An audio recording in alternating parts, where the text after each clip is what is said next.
Okay, Dawn, we are good to go. We've got a couple more people joining us right now. Um, but we are streaming on YouTube. So whenever you're ready, we can start.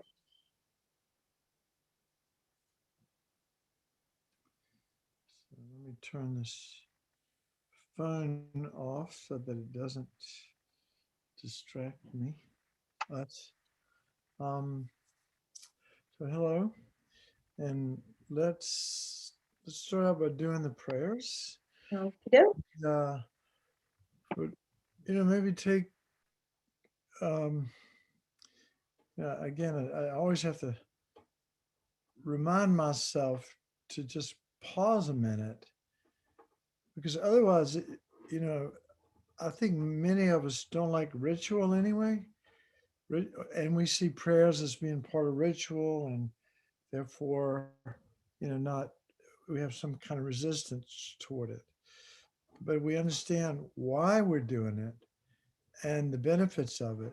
Not only are we planting seeds in our mind, but if we motivated in the right way and we think about it, what are we taking refuge in? Then we're it means something to us, and it can set our mind on the right path for meditation. As Venerable Rabina has said on multiple occasions, at least I've heard her say it, we're mainly motivated by self-interest, aren't we? I mean, we are 99.9999999% of what we do until we realize emptiness is at some level or another has some kind of self-interest um, as a source of the motivation. So, and it's okay. His Holiness sometimes calls it enlightened self-interest because here we're taking refuge and generating bodhicitta.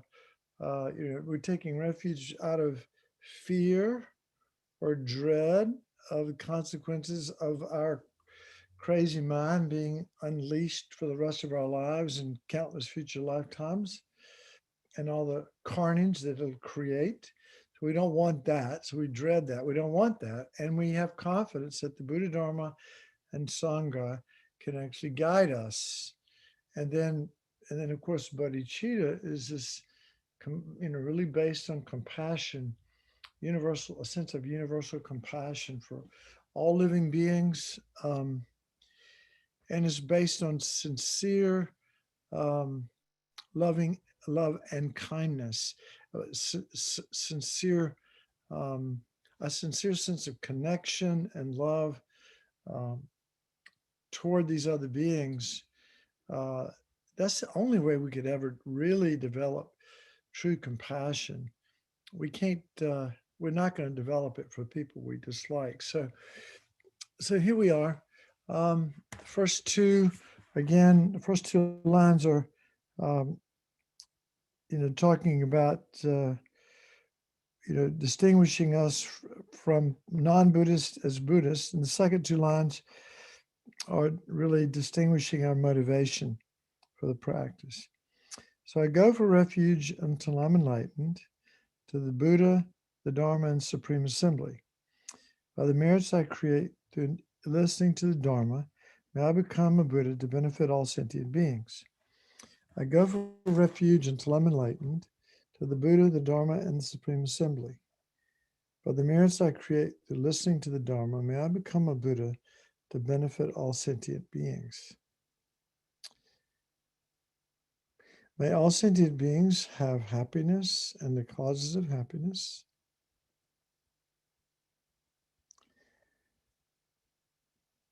May all sentient beings be free from suffering and the causes of suffering.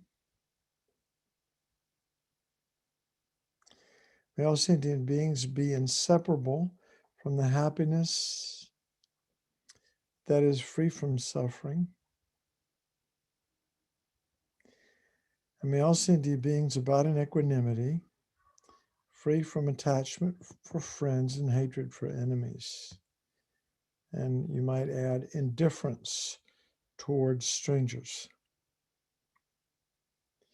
Then the short mandala offering. This ground anointed with perfume, strewn with flowers, adorned with Mount Meru, 4 continents, the sun and the moon. I imagine this as a Buddha field in Nafret. May all living beings enjoy this pure land. Idam Guru Radha Mandala Kamniyatayami. So let's start out.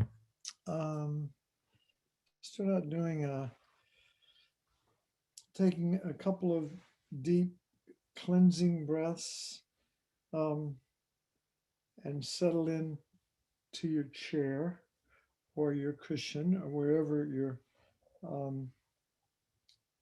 how you're sitting. I happen to be sitting in a chair. I'm not sure I'll ever be able to cross my legs again. I have artificial parts in my knee now, but anyway, it's okay. So settle into a comfortable posture, or how you're sitting, and relax. Your shoulders can be sort of down and back a little bit. You want your head in alignment with your spine if possible, and your chin a little tucked in, tongue on the roof of your mouth, eyes either slightly closed or slightly open. Sometimes we open the eyes. Later on in meditation practice, it's good to be able to have the eyes just slightly open so some light can come in. It has it can make us more alert.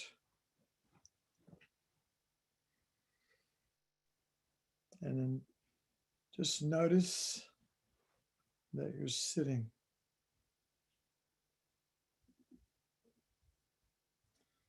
Just feel your body sitting in this comfortable posture.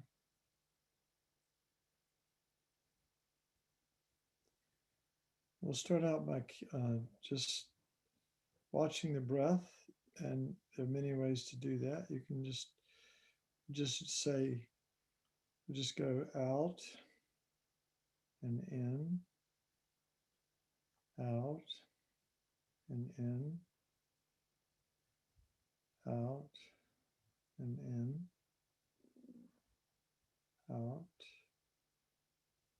and in, out and in, out. You can softly note this in your mind. In, and then keep going like that, out and in.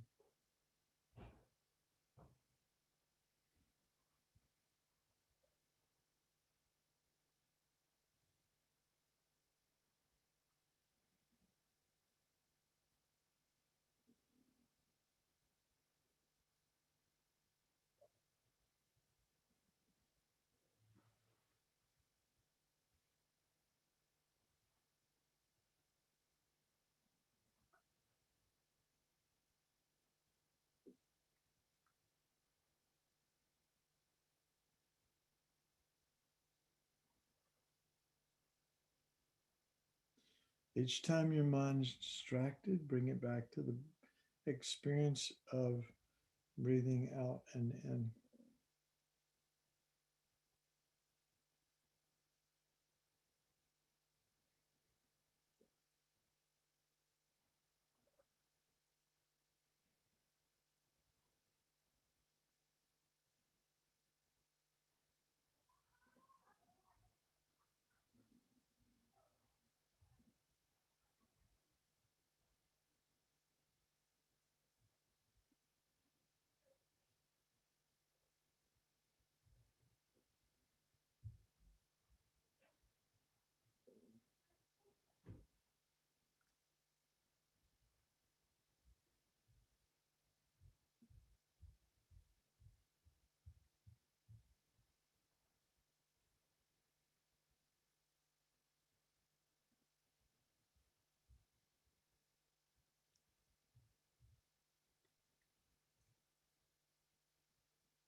And each time we catch ourselves being distracted, and we just bring a mind back again and again.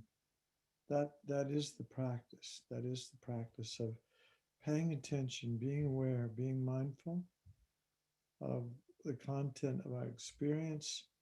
And in this particular practice, we're bringing the mind back again and again to the breath. As soon as we notice that we've been taken away by some monologue or some little entry into our mental diary, we bring the mind back.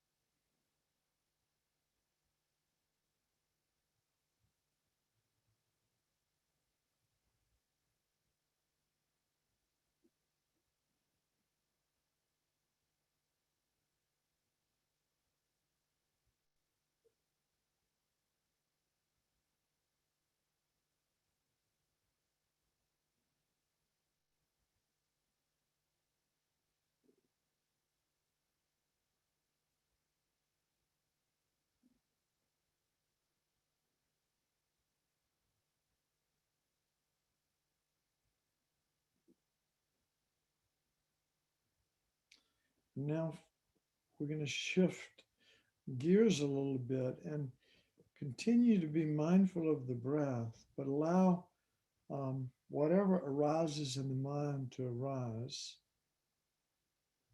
and just notice whatever's coming up. And for example,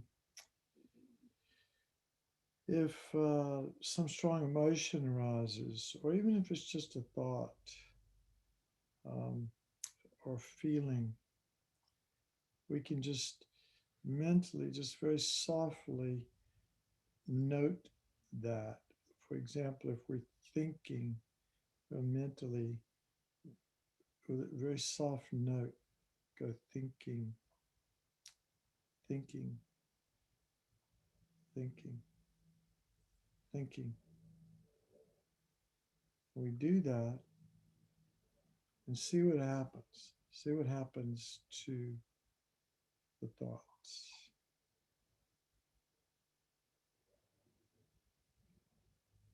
And when we're ready, we can come back to the breath.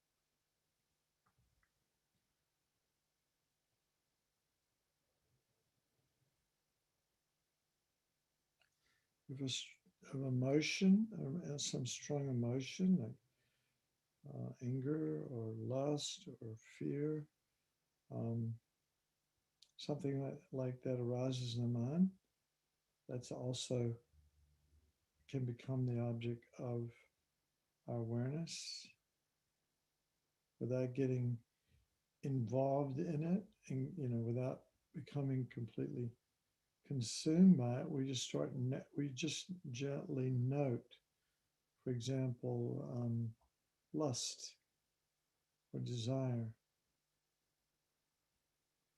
desire, desire. Just softly note that.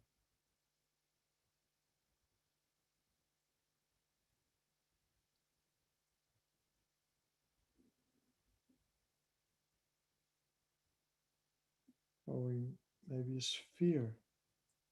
We're fearful that we won't be able to make our house payment or our car payment, or we're fearful for our health. We're fearful of whatever it might be.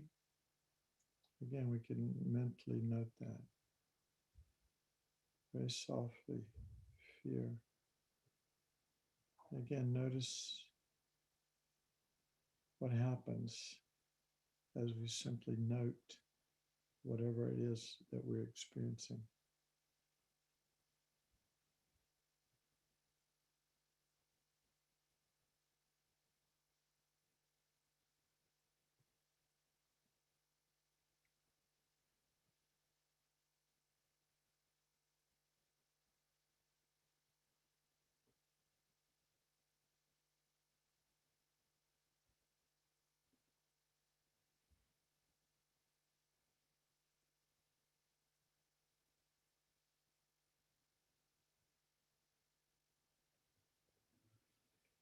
sometimes you can just stick with the, just the noting when, like when your mind is a lot of conceptual thoughts are coming up. You can just thinking is a nice generic way to note, but maybe it's even more specific. You want to be more specific, or you might go planning, planning.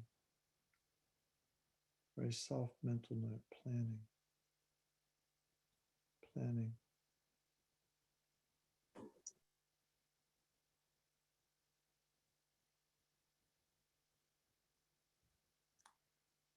Or we might experience pain in the body.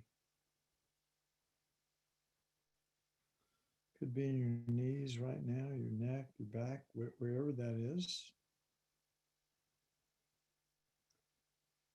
Whatever's dominating your awareness at the moment.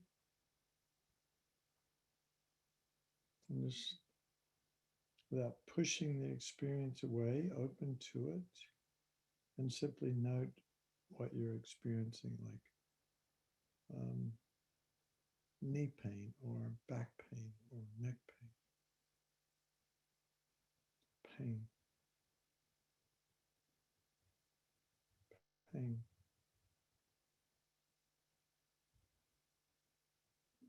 pain.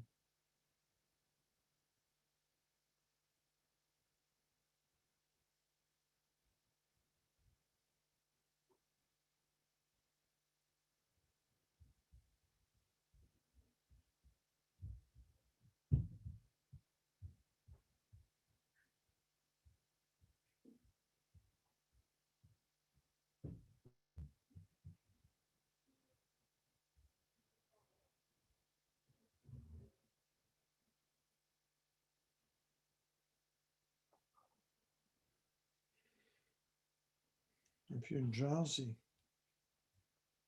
or sleepy, meditation practice, and that can become the object of your of focus or your meditation, like simply noting sleepy,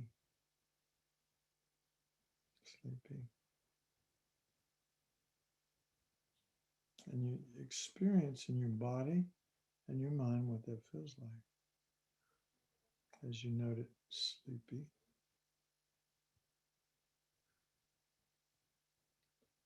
sleepy.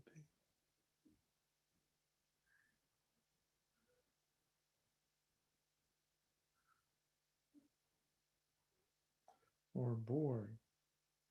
That's a common one. Bored, bored.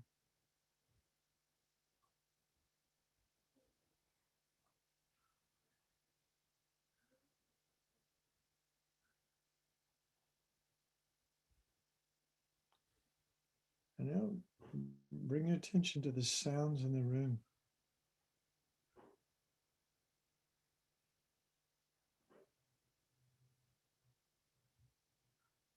And simply note lightly, just listening or hearing.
So when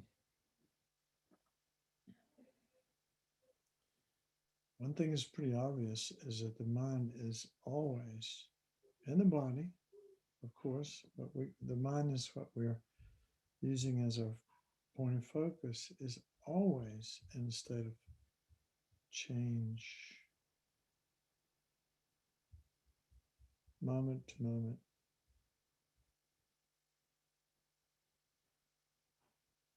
The Dalai Lama says a great yogi or meditator is someone who's focused on the next moment of awareness with clarity, the next moment of consciousness with clarity and awareness.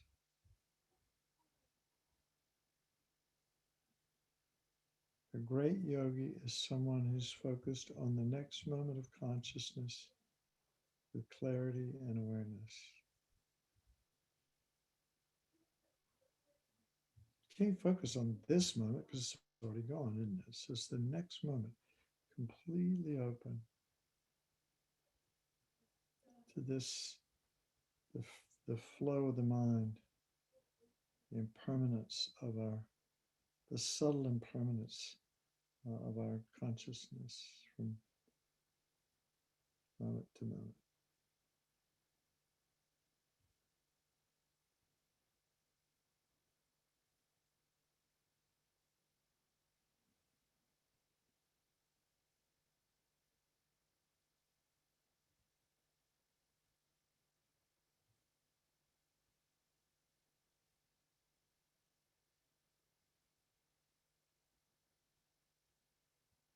And then we think, how satisfying is it to have a mind that it's literally, if we think about it, we have virtually no control over our mind.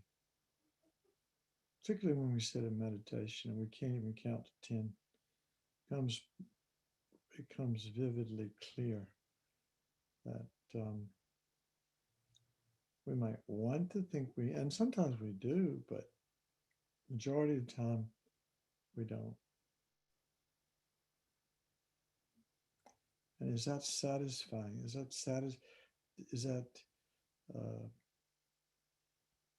that bring tranquility and peace, knowing that our mind is out of control?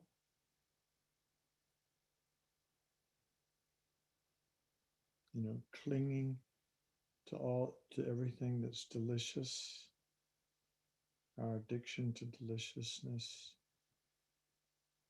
which creates an aversion to whatever's not delicious.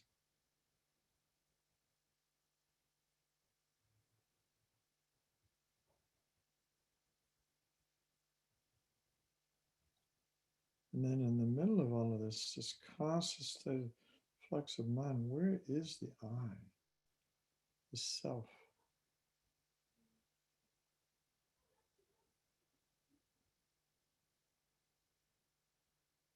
We can't find it. All we can find is an uninterrupted flow of moments of consciousness. There's no place where you can pause it. Oh, right there's the self. No, because it's already changed. It's already changed.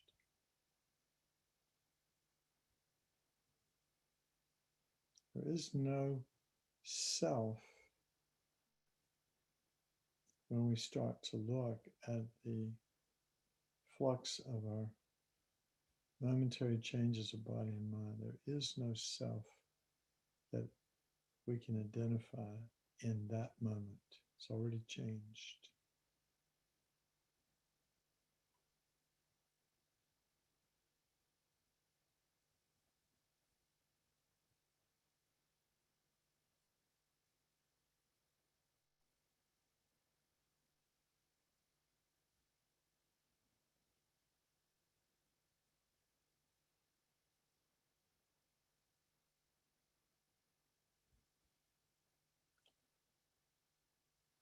Okay, you can relax your consciousness, bring your attention back in the room.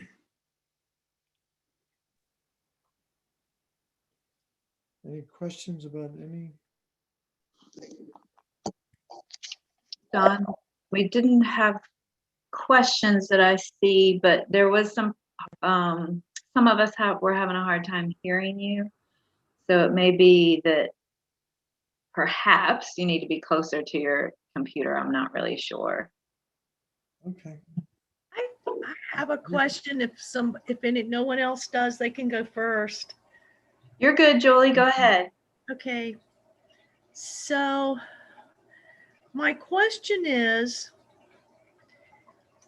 when we're doing a practice and we have a visualization, either A, on top of our head or in front of our head here, or we might even have a, excuse me, a visualization with our mala. I guess my question is the point of doing the recitations of the either the prayers or the like, say for the practice of the 31 prostrations to the Buddhas. So the visualization is you have all your past lives behind you, the Buddhas are up here, you're prostrating and purifying. Is the point to have a steady visualization and to know the text, or either do mantras so that you have two steady objects, so you can't oscillate and have another thought sneak in between your mantra and your visualization?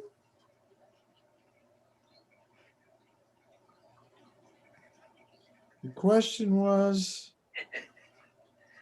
like, give me the last part, because I thought Okay, I'll question try. I wasn't So sure.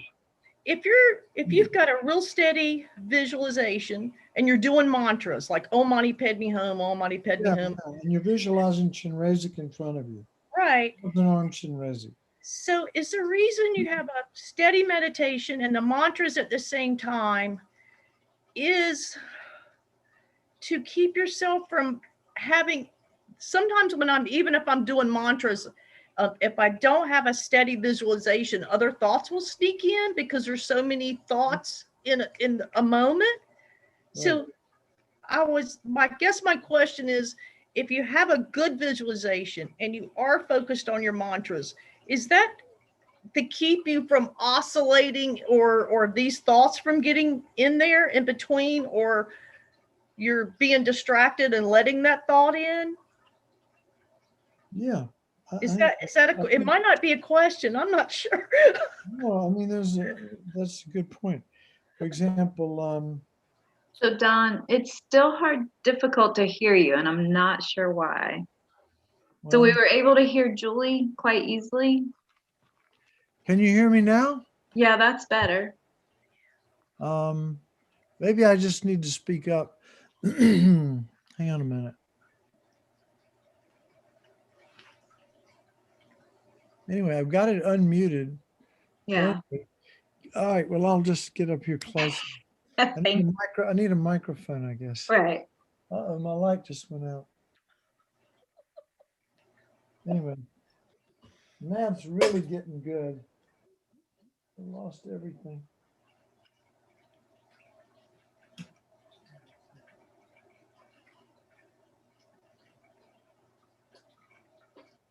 Here we go. Now I'm back. No, I think that's a good point. When, for example, when you do Vajrasattva Mantra, okay, and you're trying to visualize, see, this is why Tantra is so hard to do, because, I mean, it takes incredible powers of concentration and mindfulness and so forth. For example, you got my mala here, had it for a long time. And let's say you want to do the 100-syllable mantra, which is a lot of syllables, right? Mm-hmm. And you want to do that all the time. You're sitting perfectly still. You're trying to be aware of your body, right? Mm-hmm. Your mind, your mind's eye is focused on, if we're talking about Tantra, in purification practice, we're talking about, your mind's eye is focused on the deity. If it's Vadrasapa, it could be Vajrasattva with consort or just Vajrasattva alone. But your mind is focused on this Buddha figure, which is completely made of light, like a hologram, and is the embodiment of all enlightened beings and inseparable from your guru. And you want to keep that in your mind all at the same time that you're doing the mantra, Om Mani Padme Hum, Om Mani Padme Hum, Om Mani Padme Hum, or the 100-syllable mantra. Yeah, it is huge. There is a lot going on.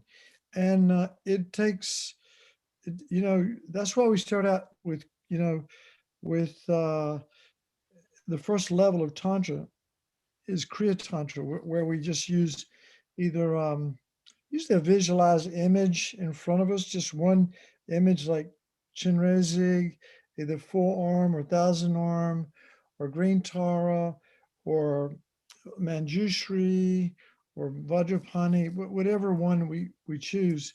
It's just one deity, and then we're doing their mantra, and usually we're visualizing light and nectar coming from that deity entering our body. Maybe blue light, red, let's see, red light here for speech, and white light here for the body, and blue light coming in at the heart while you're saying the mantra of, say, Om Mani Padme Hum. So you're trying to do that, and the mantra is to help us stay focused. Actually, the name mantra is another name for mantra is mind protection. What is it protecting the mind from? Distractions. Okay. So there's some benefit to keeping your mind to doing mantras as you do these visualizations.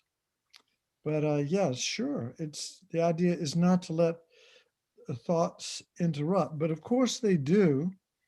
And when we recognize that we've been taken away by the thoughts, you come back. You just come back to the practice again and again and again.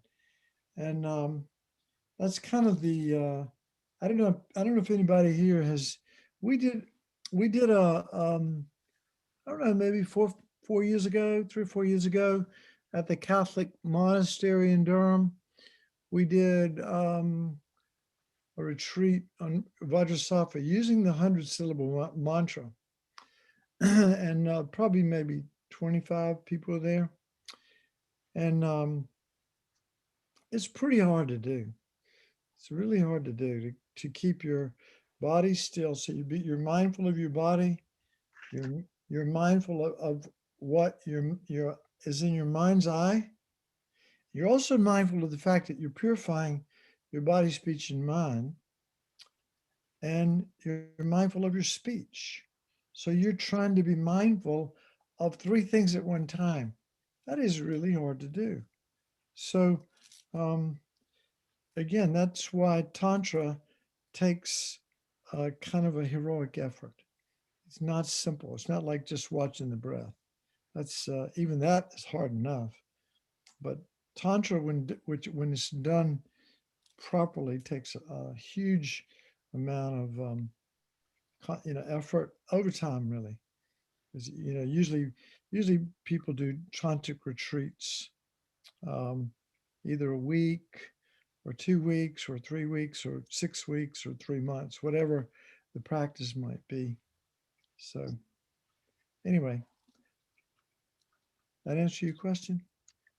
I think that it did. Yes, I really like doing the visualizations. They do. They make your concert even. They just make the practice better. Mm-hmm. So that you can visualize.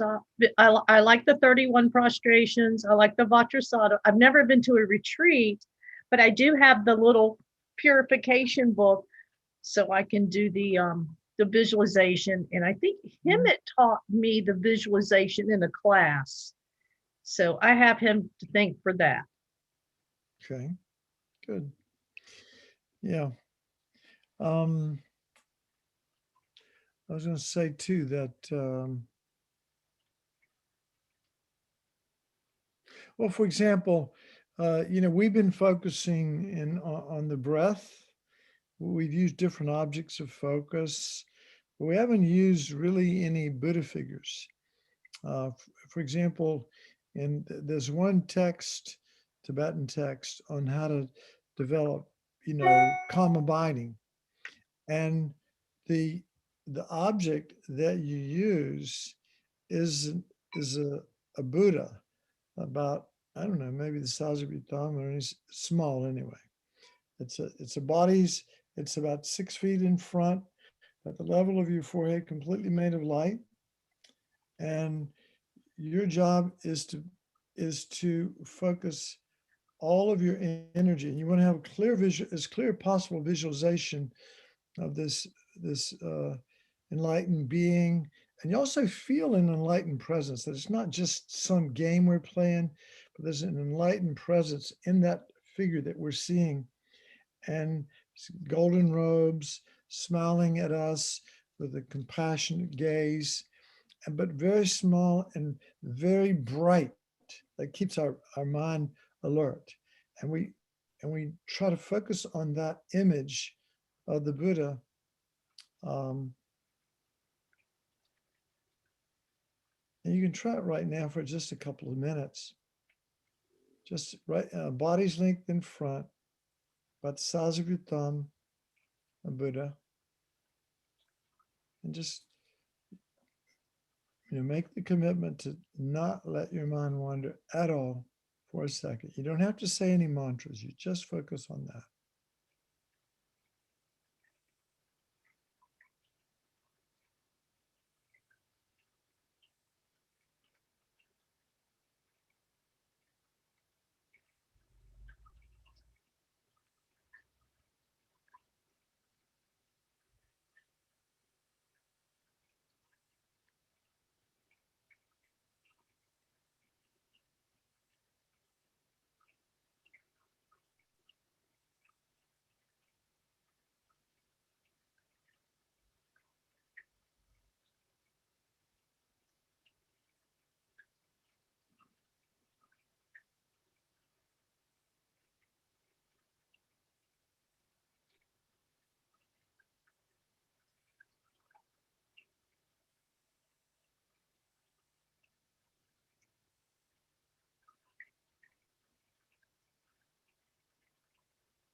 And when we can do that for 4 hours, when we can focus for 4 hours on that Buddha figure without our mind wandering for even a second, and avoiding sinking and excitement, right? We haven't talked much about the obstacles to meditation, but those are the two big ones that we talk about in the Tibetan tradition. I mean, of course, there's boredom and things like that, but when you really get down to it, when the mind is racing off, thinking about, I want to do this and I want that, and that's excitement. That's the mind being excited by objects of desire, attachment, whatever it is, whatever it might be. And so we have to. Sometimes it's very difficult to rein the mind in. Sometimes you can just be aware of the thoughts, like thinking, and then you can bring the mind back. But sometimes it's really got us. And so one of the remedies for excitement is to think about death and impermanence. Sounds kind of gruesome, but that will sober you up pretty quick. And then you can bring your mind back to the focus of whatever it is you're focusing on. And then maybe 10, 15, 20 minutes go by, and then you notice your mind sinking, like getting dull, and that kind of dullness, torporous kind of you're really cultivating stupidity when you do that, when we do that. So we need to lift the energy of the mind. And so that we could, if we're not able to do that just by being aware of the fact that we, become like, like I said, torporous and sinking, and the mind's getting distracted by this sort of not very sharp state of mind. Um, we can actually do a little analytical meditation on the preciousness of this human life. Like, what an amazing opportunity we have. This life is so precious because, well, hey, we were born a human, and, we have all of our faculties. We're born at a time, at a place where, we're not tormented because of our religious beliefs, and so on. And we're born at a time when the Buddhist teachings exist, when a Buddha has descended and taught, and the living exemplars of the teachings, and we have these examples in our teachers and other great beings that can inspire us. So it's a really precious life. Our life is so precious. So we try to think like that to lift the mind up. And sometimes you just have to get up and stand up. Sometimes you just have to, okay, I'm lost. I need to just stand up and go get a drink of water and walk around and come back. So that's the thing. There are a lot of ways to combat the obstacles that meditators are going to run into everly. Any questions? Can you hear me? Yes. Hello? Yes. Okay. Any other? Yeah. Yeah. Willis did comment. He says, it's weird. I have to visualize myself looking at the Buddha from the third person. I have a hard time visualizing it, visualizing it above me, but I can see me sitting and it over in front of me. Okay. Sounds good to me. It reminded me of, like, focus on it. you know how there's like the mind that is watching the mind? That it kind of reminded me of that. Mm-hmm. Yeah. Yeah. I mean, normally, usually we're in Kriya Tantra particularly, there's once you've had an initiation into a particular deity practice, say for example, Tara, you've had an initiation into Tara, then what you can do, because I mean, I've been teaching this introduction to Tantra class for a long time, so not that I'm qualified to teach it, but I just do. And so this is a practice that a lot of people do. And if you're attracted to Tara practice, basically, what you might do, you could have a front generation where you visualize Tara in front of you and completely made of light and as big as possible. You could do that. Or if you've had the initiation, the empowerment from a qualified teacher, you can actually see yourself as Tara. So to do that, what you have to do is motivate it, obviously by bodhicitta, by compassion and wisdom. And wisdom is really important here. Motivated by that, we see the emptiness of self and our ordinary. And usually, what people do is you visualize that you're getting smaller and smaller and smaller until you're the size of like almost like a pea, and then you get smaller than that, like an atom, and then your physical body just completely disappears. And within this space, this is like completely spacious, the spaciousness our mind, motivated by compassion and wisdom, emerges as green Tara. And we identify ourselves as Tara. And if you do the vision, if you do it properly, you can see that you're green and the one leg is in and one leg is out, and you're holding the stem of a flower and you're holding a rosary, and beautiful, every feature with jewels and so on and so forth, all the details that you would see in a tanka or in an image of Tara. You imagine that is you now. You imagine that you're Tara now. And then you can do mantra. You can do mantras. Antari tutari turi soha, antari tutari turi soha, antari tutari turi soha. And imagine that your heart is a disc, and around the disc are the seats of the syllables of the mantra, and Hri is sitting in the center, and it spins around. And as you say the mantra, you visualize yourself as Tara now. And you think, again, this is based on what we call divine pride. You imagine that you are enlightened being now, capable of benefiting universal living beings in every kind of imaginable way. And again, you just continue to say the mantra. And as I said, mantra means mind protection. Mind protection. That's one of the other definitions of mantra.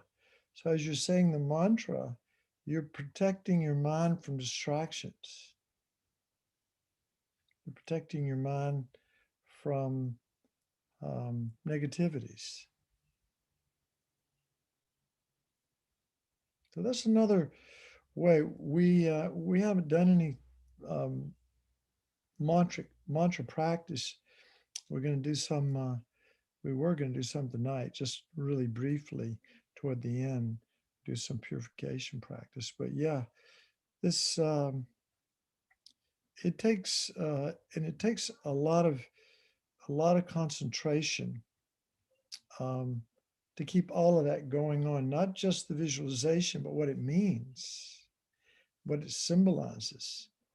And then it can be embellished.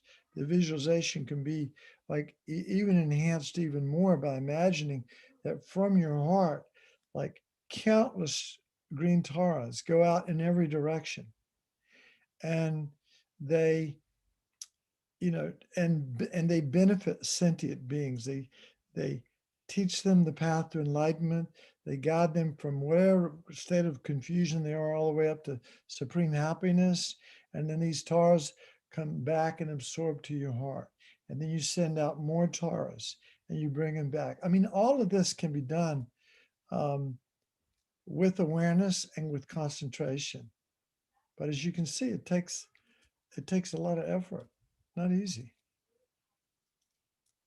It's a different style of Buddhist practice than just being simply mindful of the breath or mindful of thoughts, feelings, and so forth. It's a different game. But it's the Tantra is actually the heart of the Tibetan. I mean, it's a unique feature of Tibetan Buddhism. And it's said that we need to be able to, it's said you can develop concentration much more quickly in tantric practice than you can in sutra practice. So I won't say more about that, other than the fact that the teachings give pretty clear explanation for how that might be so. But that's a story for another day. What else? Anything else? I'm not seeing any other questions. If anybody does have a question, feel free to unmute and ask. I would say one other thing about your practice, your meditation practice. Just do it a day at a time. It reminds me of if you say, oh, I'm going to meditate every day for the rest of my life, that's too daunting. That is just too much. But if you can think, I'm going to do it just today. You get up in the morning. Today, I'm going to do my practice just one day at a time. Don't try to be a superhero. Just do it one day at a time and do it the best you can. And I said this before, it's better to do 10 minutes of really good practice. For example, particularly if you're doing concentration practice, but in any of these meditations, don't go on for an hour. That's not helpful. You know, you can gradually build up to 15, 20, 25 minutes. 25 minutes is about as much as anybody can keep their mind on anything these days. I've read that. I think it's probably true. So having said that, it's been about 25 minutes. So let's take a break, and you can get up and walk around, and then we'll start back in about, I don't know, 5 minutes.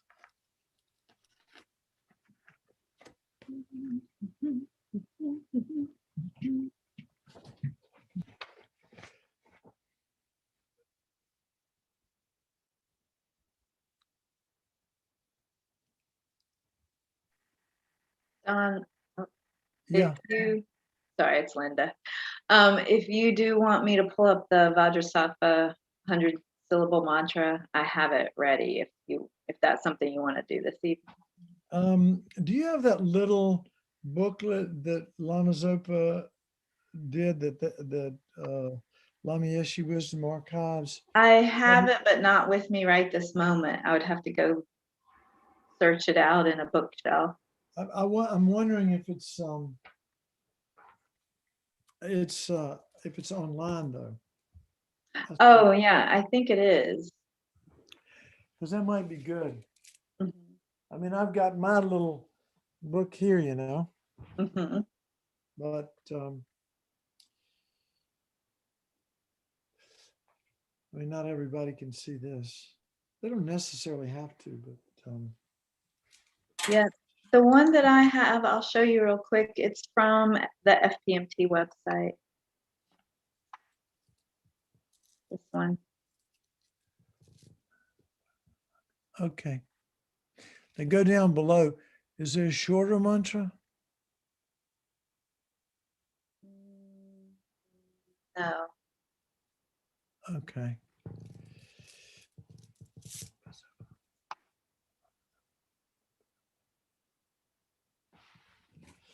Yeah. I can probably find the short mantra. Oh, looks like John just put a link in the chat. Thanks, John. Where is it? You're welcome. Yeah, so that is online. And John Kelly just put the little booklet. There's a link to it. Very nice. Good. Well, that's something we can do here in a minute. I'll show it to you real fast so you can see what it looks like. The Yeah. book. Perfect.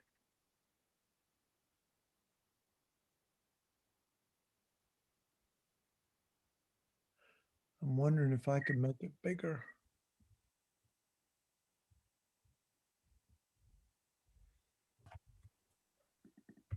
And, you know, it goes on.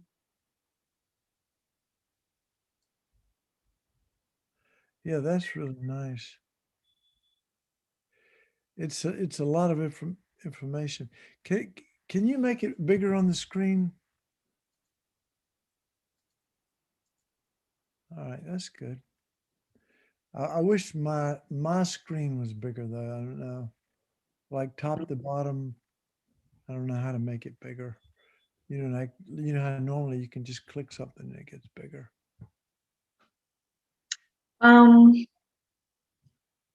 What are you seeing on your screen right now? Do you just see yourself or do you see all of us? No, I just see myself to the right side, and then I see the mantra. If you put your cursor, you can try this. I don't know if it'll work, but if you put your cursor in between your picture and the mantra, if a gray line comes up, you can click on that line and make yourself smaller and make the mantra bigger. Okay. I don't know if you have that capability right now or not. Yeah, I do a little bit. It worked. Didn't work as much as good as I wanted it to. Yeah, that's okay. It doesn't matter. All right. Let's see. Do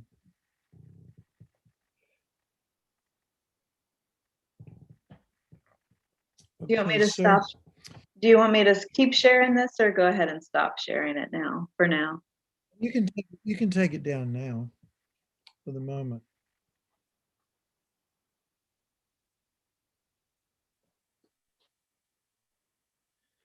So I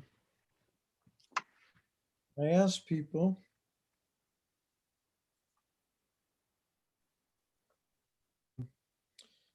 those who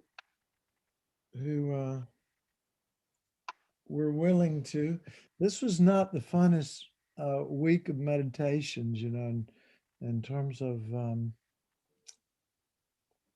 uplifting things like the 8 sufferings, the 6 sufferings, the causes of cyclic existence, factors that stimulate the arousal of mental afflictions, and the paths that, well, here's a good one, the path that ceases disturbing attitudes, negative emotions, and karma.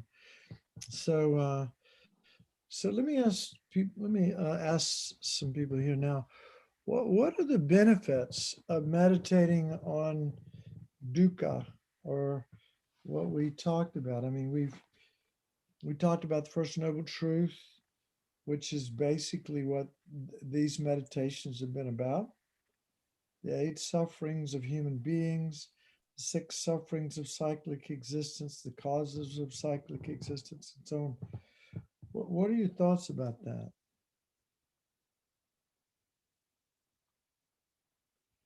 Anybody? And feel free to either use chat or unmute.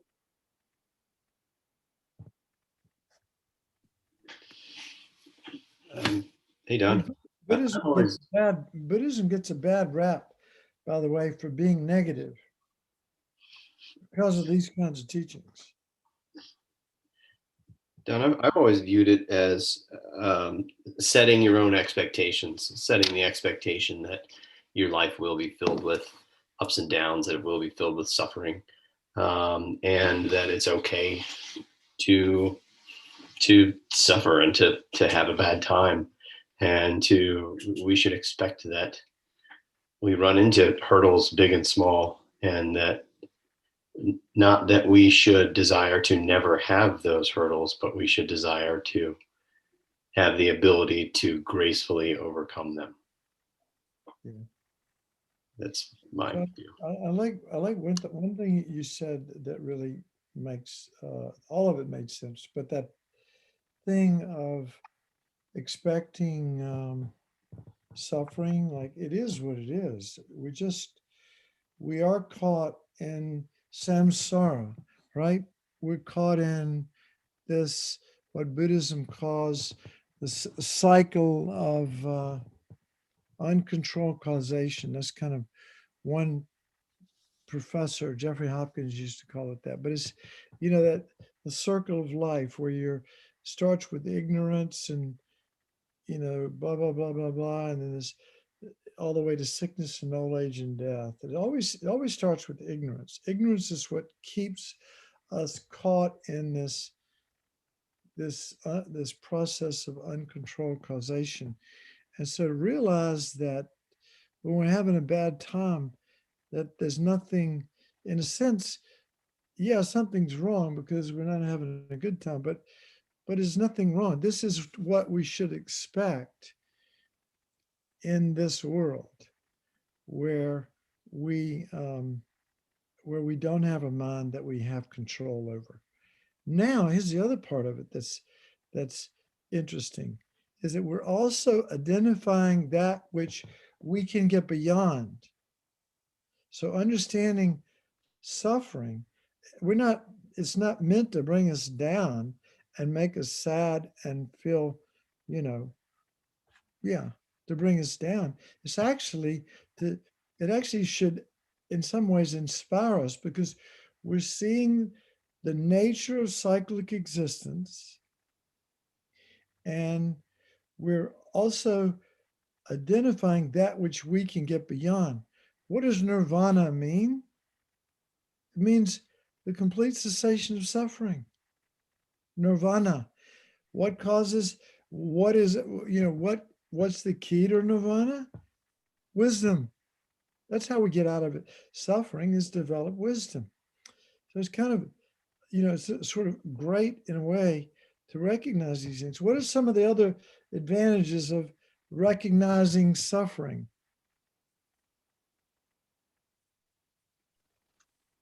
Can you hear me? Yeah. Yes. Okay.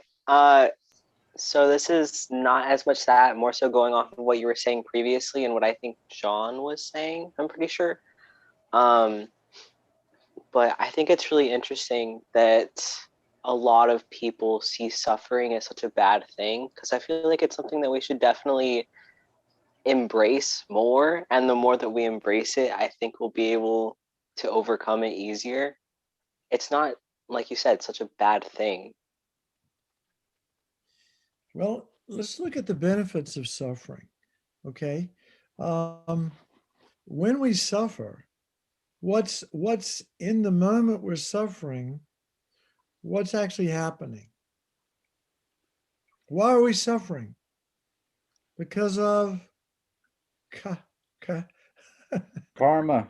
karma. Karma, It's dependent karma arising. ripening. It's karma ripening. So when we experience suffering and that karma is ripening, it's finished. That karma that caused that suffering is finished.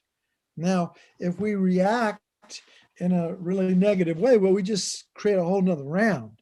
But if we can have some tolerance and patience with our own suffering, that's in a way, that's a sort of a purification practice. Also, if we don't see our own suffering and the suffering of others, how can we ever develop compassion?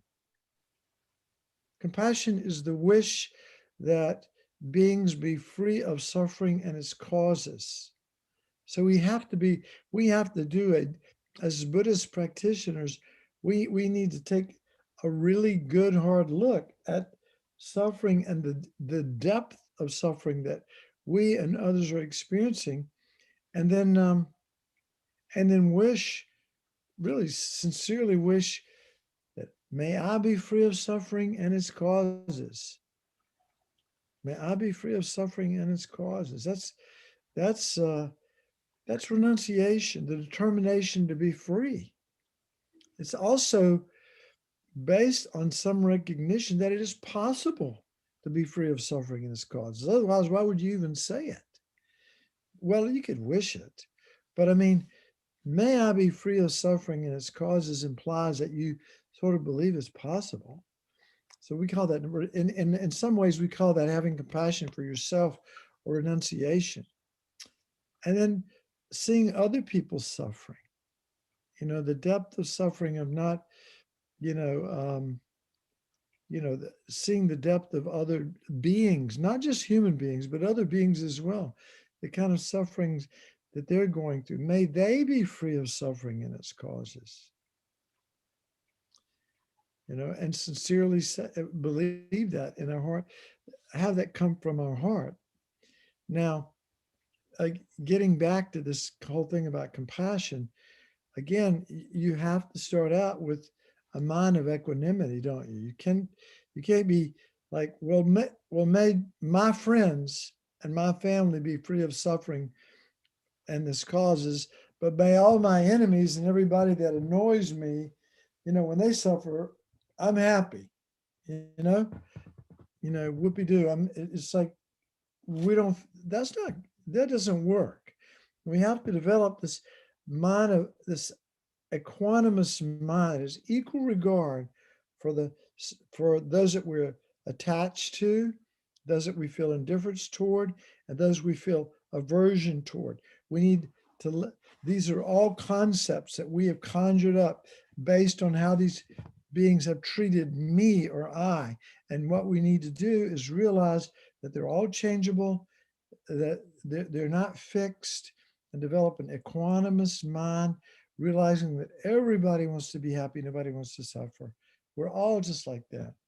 And then based on that, when we recognize suffering, and Buddhism talks about stuff that you wouldn't even think about. Like, well, the obvious ones are birth, and anybody who's seen a baby born, or the mothers who've been involved in it, no, it's not an easy trip for the mother or the baby.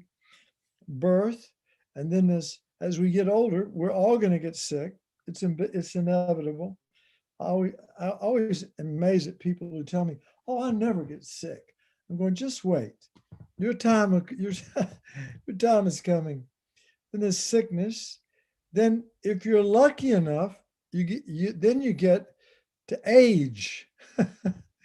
I'm having that one right now, and it's interesting. You have to let go of a lot of the stuff that we used to think of as take for granted. As you get older, you can't. Your joints aren't as nimble. You can't do the things you used to like to do.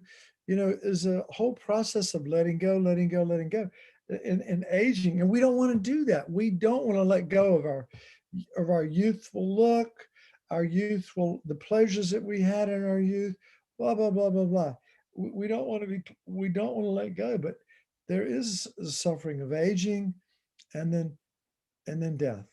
And of course, that freaks nobody wants to, we don't even want to think about it. We don't even want to think about it. And in fact, I'm going to say, you don't even think you're going to die. Most of us, if we stop this moment and ask yourself, do you really think you're going to die?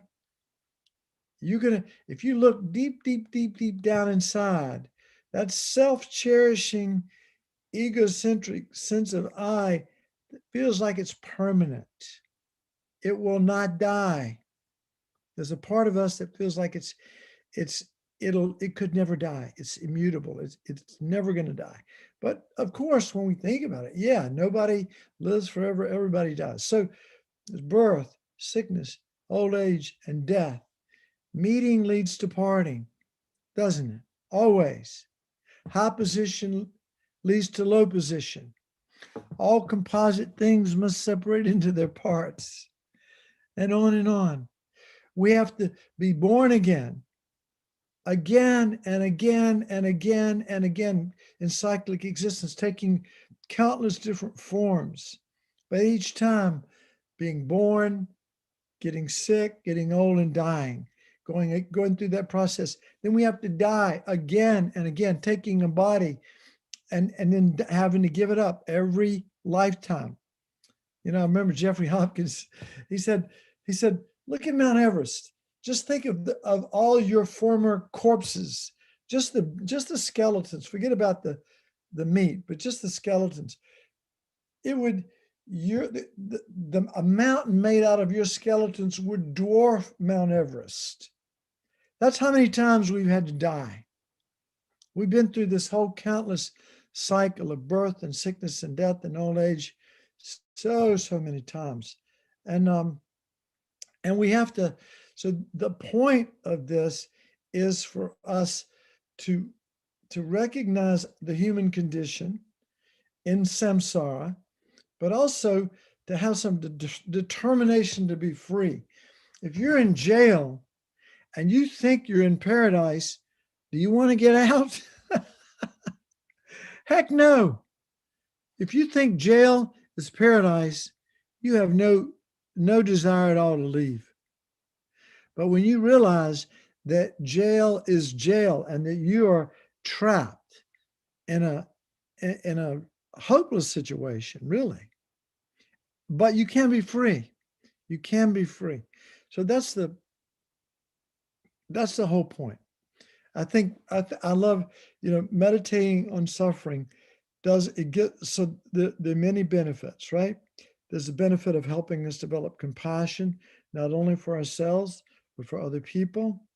It helps us burn up as we suffer. The negative karmic seeds are expended, and so we don't have to face those consequences again. It helps us to, as I said, develop compassion, empathy for other people, realizing that there's nobody. I don't care how famous they are, how much money they've got. Everybody's going to have to go through this, has gone through, and will go through all of this stuff again. There's nobody that we have to be in awe of. Everybody's going to get sick, old, and get sick and old and die, and have to go through this ridiculous cycle of suffering again and again. So what are the three principles? Children talked about the 3 higher trainings. Remember what they were? Anybody do that meditation? Hi, is that the one where she talks about ethics Yes. and meditation, stabilization, and wisdom? Exactly. She's the path that ceases karma. Wait a minute. Yeah. The path that ceases disturbing attitudes, negative emotions, and karma. So let me see what time it is. Okay. So they call it the 3 higher trainings. It's ethics, ethical self-discipline. That's why it's important to memorize, at the very least. To call yourself a Buddhist, you need to strive to avoid the 10 non-virtuous actions and to practice their opposite, the virtuous actions, right? So remember, we went over these last time. You have to memorize this stuff, unfortunately. All right. So the 3 of body are killing, and by the way, they go from the heaviest to the lightest. So the heaviest is killing, then there's stealing, and there's sexual misconduct. Those are the 3 of the body. The speech ones are lying, slander, harsh, and frivolous speech. And the 3 of mind are greed and hatred and ignorance. Sometimes it's said as covetousness and ill will, and it's always ignorance. Okay, those are the 3 of mind. So those are the 10 non-virtuous actions that we need to avoid and practice. Try to practice their opposites. And this is a great mindfulness practice, because we have to be able to catch ourselves before we go down that rabbit hole. Because once we go down there, it's hard to turn around and come back. So we have to be mindful of the things that we're committed to not doing. I'm committed to avoiding killing. I'm committed to avoiding stealing, sexual misconduct, lying, slander, harsh, frivolous talk, greed, hatred, and ignorance. We try to really wrap our mind around that. And as I think I said at one point in this class, 2/3 of the Buddhist teachings are based on ethics, the teachings on ethics. Isn't that wild? 2/3 of the Buddhist teachings are based on ethical self-discipline. That's how important it is.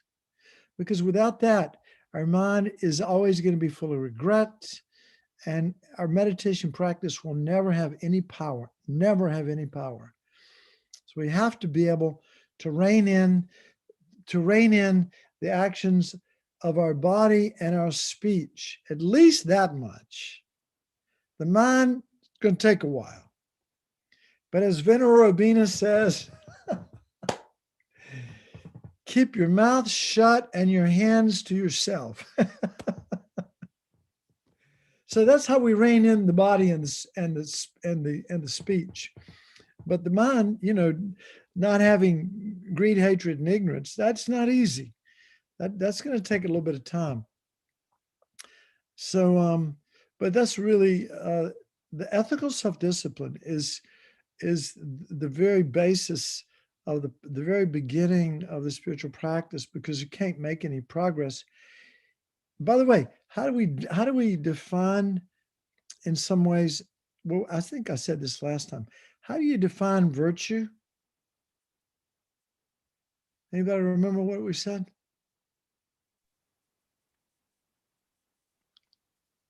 So if an action, okay, if an action, we look at the result of an action. If the result of an action harms someone, that's non-virtue, including us. If a result of an action leads to happiness and is helpful, that is virtue. So we define non-virtue and virtue based on the results of a particular action. And the chief component of karma is our motivation. And that's why bodhicitta is so powerful. So enough said about that, but I think you get the point. Ethics is crucial. Then she talks about concentration, calm abiding, having a mind like a laser. So I remember George Dreyfus, who's a professor, I guess he still is at Williams College in Western Massachusetts. He came here many years ago, and George was talking about calm abiding, and he was talking about how having a mind that's so focused like a laser has such a healing effect on our psyche, has such a healing effect, because we don't let our mind, if we can focus our mind very like a laser, the mind doesn't go off in all of these different tangents, okay? And also, when we meditate on wisdom, which is where we want to go with the meditation practice anyway, concentration in and of itself, a lot of spiritual traditions teach that practice, and they're good at it. They can focus their mind like a laser, but what they don't have is the teachings on emptiness. They don't have the profound teachings on wisdom. And so what we need is we need ethics, concentration, and wisdom. And once we develop and have some sort of intellectual understanding of wisdom, and then in meditation, we can begin to see the emptiness of self, that we see that the self that we project is a fiction, is a fictional self. Ignorance projects a false sense of I, the object of negation. So important to understand what that means, that false sense of I, and we cling to it as if it was truly existent, okay? And what emptiness is saying is, we're void of that. We are void of that. We do exist, but just nominally. We just exist nominally. We have a mind and a body. And when they come together, we call that self. That's all there is. There's not this self, this big egocentric self, the one that gets pissed off when somebody insults me, and the one that has to have everything that's wonderful and delicious. That's the self that's the ignorance, the self that's the ignorant self. And that's not the real self. The true self is the one I mentioned, the nominal self. So we've got to develop concentration, we've got to develop ethics, concentration, and wisdom. When we get that, that's called nirvana. That's nirvana, complete freedom from suffering. Okay? Complete freedom from suffering. So who wouldn't want that? Who wouldn't want that? We all want it. We all want to be happy in our heart of hearts. We want to be happy. The Dalai Lama says that we deserve to be happy. The purpose of life is to be happy. Okay? It just so happens that the way to be happy is actually to serve others. That's the true way to find true lasting happiness. Okay? So now we got a few minutes to do our Vadrasapa purification practice. And let me just say that, remember the four opponent powers? The first one was, and this is why I think it's so helpful. We really have to begin to be honest. We need to be honest with ourselves.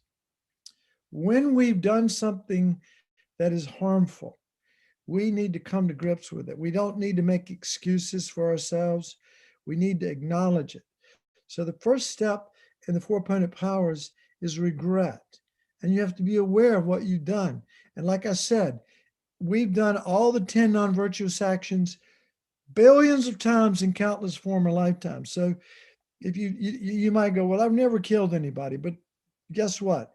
Former lifetime, just imagine that it's creatively aligned anyway, that you've done everything negative that's imaginable. And we need to purify that negative karma so we can be happy, so we can be free. So regret is the first one. Second one is refuge in Buddha, Dharma, and Sangha, because a lot of the negativities that we've done have been done with respect to the 3 jewels, and then compassion or bodhicitta, because our negative actions have been done with respect or directed toward other living beings. So we take refuge and develop compassion. That's the second one. The third one is the remedy. And that can be the Vajrasattva Mantra that we're getting ready to do. And I don't know, some people say, we're not going to do the 100-syllable mantra. That is just too much. Unless you've memorized it, and it takes a little while to do it. I can't remember how long it took me, but it was the better part of a day to get that mantra down. But it's important at some point in your Buddhist career, if you want to do Vajrasattva practice, to memorize the 100-syllable mantra. But we're just going to do Om Vadrasapa Hum. Om, O-M, Vajra, V-A-J-R-A, S-A-T-T-V-A, Vadrasapa, Hum, H-U-M, or H-U-N-G, the Tibetans say Hum, but Om Vadrasapa Hum, okay? And we're going to say that silently. We'll start out saying it together, but then we'll say it silently. And then at the end is the determination to not do it again, okay? That's said to be like kind of the most important thing, but it doesn't get a lot of playtime. But you have to promise as much as possible to not do it again for a minute, a second, a minute, an hour, a day, or the rest of your life, if possible. So those are the 4 opponent powers. So this is Lama Zopa. So get ready, because Lama Zopa, he doesn't pull any punches. You want to pull it up? Put it up on the screen? I only have the long mantra, actually. Okay. But I'm typing the short one in the chat. All right. Well, this is the text that I'm gonna read anyway. I'll read Lama Zopa's text. Oh, I can pull that up if you want me to, but I didn't see the short mantra in there. No, I don't think the short mantra is in there. Do you want me to pull up the little book? Yeah, please. Okay. What page are you on? On 9. 9? Yeah. Okay. Yeah. Okay, that's good. Oh, sorry. Here we go. So now go down to the power of regret, just a little bit below that, right there. Okay.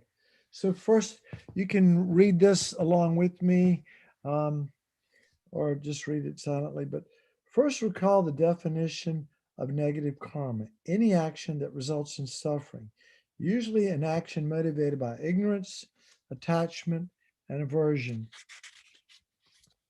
Almost every action I do 24 hours a day is motivated by worldly concern, attachment to the comfort of this life. It is like from birth to death in this life. It is like this from birth to death in this life, and has been like that from beginningless rebirths. Nearly every action I've ever created has been non-virtuous, the cause of suffering. Not only that, but continuously I have been breaking my pratimoksha, bodhisattva, and tantric vows.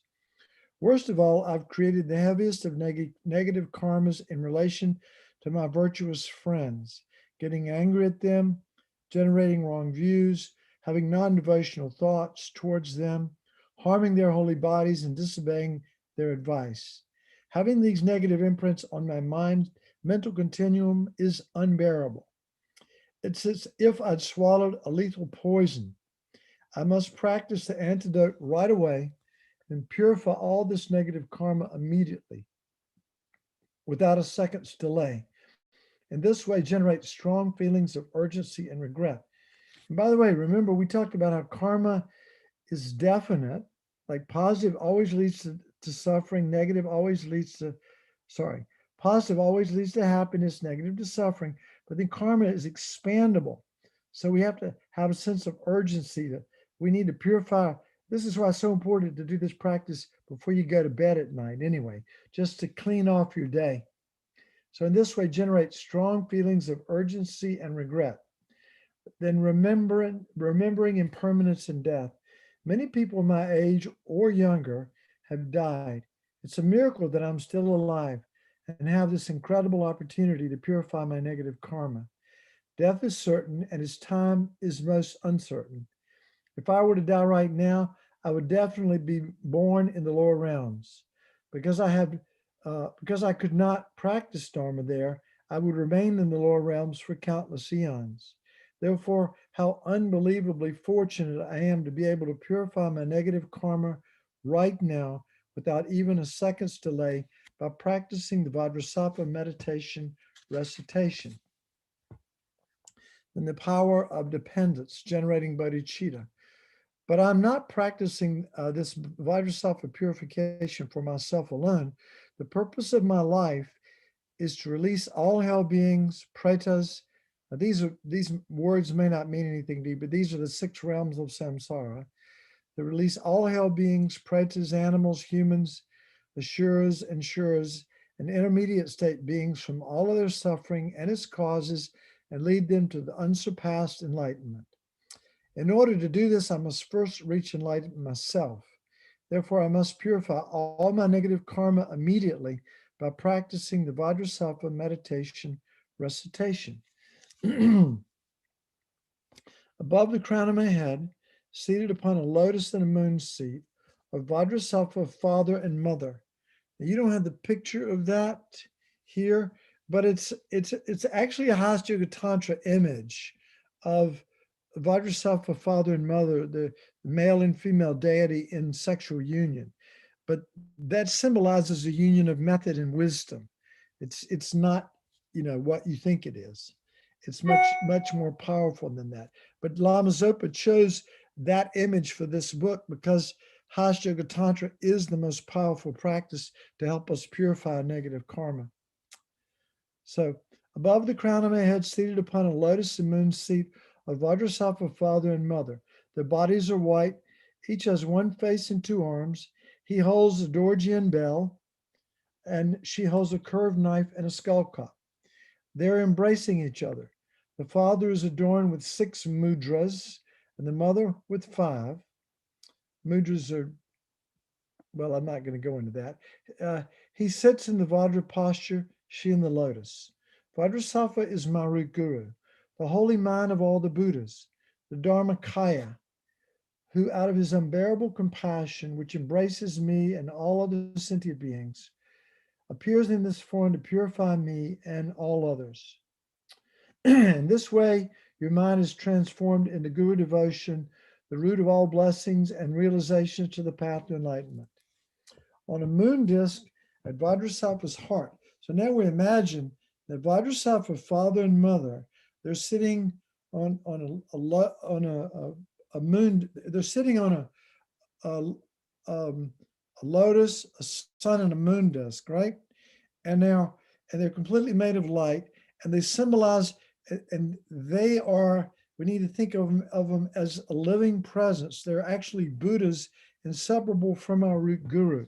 Okay, and at their heart, and again, you can't do this first time you try, but you imagine at their heart stands a moon disk, and at the center of the moon disk is the letter or the word hum, H-U-M. Now there's a Sanskrit word, it's quite beautiful, and it's like, but anyway, we can just visualize it as H-U-M, sitting in the center of the moon disk at Vajrasattva's heart, encircled by a garland of the 100-syllable mantra. And in our case, we're just going to imagine Om Vadrasapa Hum, and imagine that that's the 100-syllable mantra. A powerful stream of white nectar flows from the hum and the mantra garland, and I am cleansed of all sickness, spirit harm, negative karma, and obscurations. Now, I'll just read this out loud one time, but the meaning of it is, you can just think of it as the meaning of it, in essence, is purifying your body, speech, and mind of all of your negativities.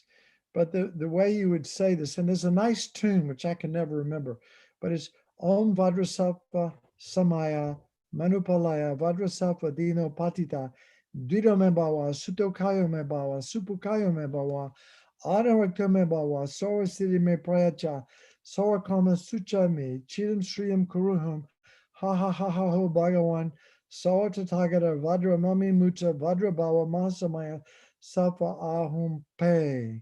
And so if you were going to do this mantra 100,000 times, that's the 100-syllable mantra. You would say that 100,000 times, but you would say it much, much faster than I just did.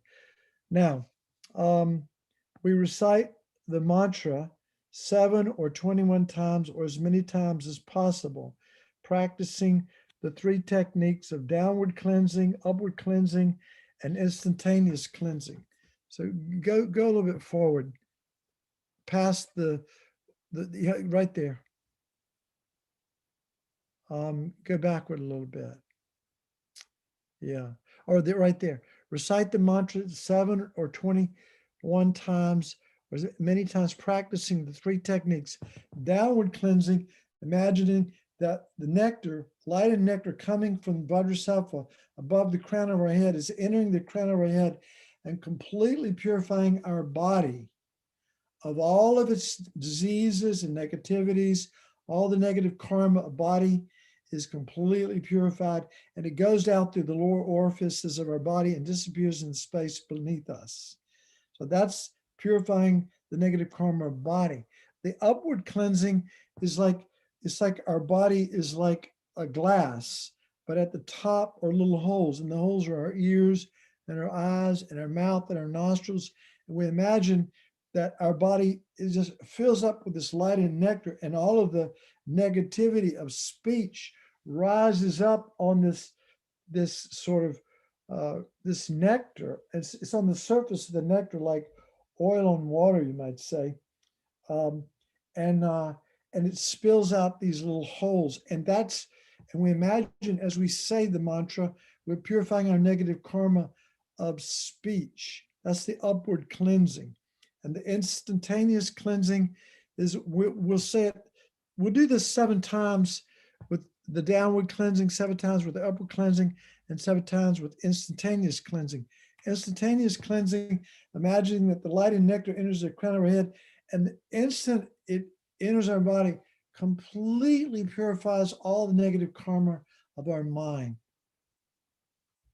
All the negative karma that we've ever created from countless eons till now, completely purified. Okay, so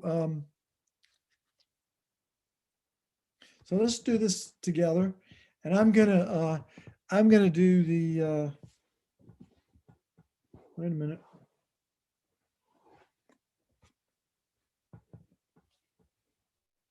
Yeah, there we go. So we're going to do it 7 times together, and we'll do just Om Vadrasapa Hum. So imagine above the crown of your head is Vadrasapa, father and mother, and that there's a moon disk at their heart with the hums at the center, and around the edge is Om Vadrasapa Hum.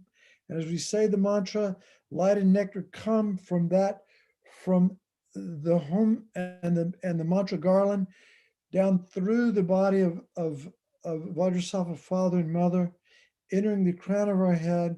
And the first 7 is purifying the negative karma of our body. So it goes completely through our body. So Om Vadrasapa Hum, Om Vadrasapa Hum, Om Vadrasapa Hum, Om Vadrasapa Hum, Om Vadrasapa Hum, Om Vadrasapa Hum, Om Vadrasapa Hum. And now imagine that your negative karma of your body completely purified. All the negative karma of your body from the beginning of beginningless time, completely purified. Now we're going to do the upward cleansing, right? Where it purifies our speech. Om Vadrasapa Hum, Om Vadrasapa Hum, Om Vadrasapa Hum, Om Vadrasapa Hum, Om Vadrasapa Hum, Om Vadrasapa Hum, Om Vadrasapa Hum, Om Vadrasapa Hum. And now imagine that all the negative karma, not just this life, but in countless former lifetimes, completely purified, so that we don't have to experience the negative consequences of those former actions of negative speech. And now we're going to do the instantaneous purification of mental negative karma. Om Vadrasapa Hum, Om Vadrasapa Hum, Om Vadrasapa Hum, Om Vadrasapa Hum, Om Vadrasapa Hum, Om Vadrasapa Hum, Om Vadrasapa Hum. And now imagine that all the negative karma of our mind is completely purified.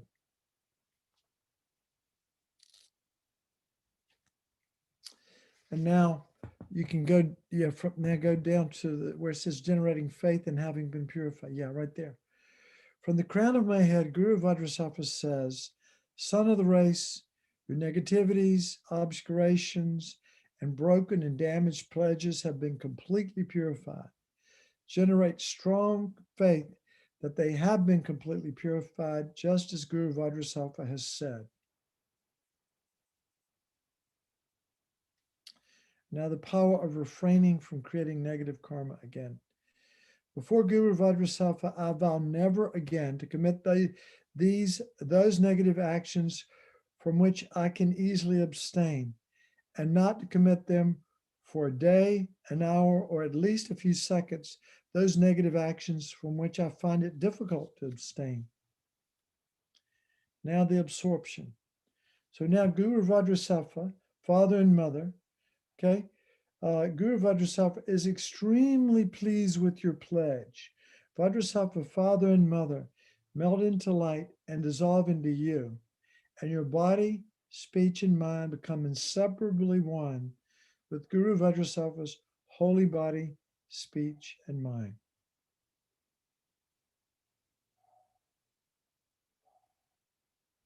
And feel that your body, speech, and mind are pure and oneness with Guru Vajrasattva's holy body, speech, and mind. Now we're using our imagination, it's true, but we can try to feel this. See what it feels like to be completely pure, body, speech, and mind. And now we'll do the dedication. In emptiness, there is no I, creative negative karma. There is no action of creating negative karma, and there's no negative karma created. Place your mind in that emptiness for a little while. In this way, look at all phenomena as empty. They do not exist from their own side. With this awareness of emptiness, dedicate the merits. Due to all the merits of the 3 times collected by me, Buddhas, Bodhisattvas, and all other sentient beings, which appear to be real from there,